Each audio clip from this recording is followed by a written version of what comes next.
حضرت عمیر بن عدی راتی گستاخ عورت نو مار کے آئے، سویر دی نماز رسول اللہ پیچھے پڑھی، حضور نے سلام پھیرے تے نظر آئے الی عمیر بن عدی، حضور صفہ میں ویکھ رہے سن میرا غلام کتنے بیٹھے، اکھاں کوئی نہیں، جدو نگاہ مبارک پڑھی تے فرمایا نہیں مارا ہے وہ گستاخ؟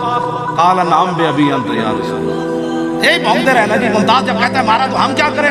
میں نے کہا عمیر بن عدی نے یہ تو نہیں کہا میں نے نہیں مارا، کہا جی مار آیا ہو، میرے ماں باپ آپ پر قربان ہو، مار آیا ہو۔ جدوں عمیر بن عدی یہ گل کی تھی مسجد نبی شریف سناٹا تاری ہو، نابینا صحابی نے خود خاموشی توڑی، حضور عدالتیں تو آڑیاں، حکومت تو آڑی، ماورائے عدالت میں راتی زنانی مارا ہے، کیا اس کے بدلے میں مجھے قتل کیا جائے؟ نابینا صحابی جدوں ایک گل کی تھی تو میرے آقا مولا نے کیا فرمایا؟ فرمایا کہ خیر تم نے یہ سوچا کیا ہے؟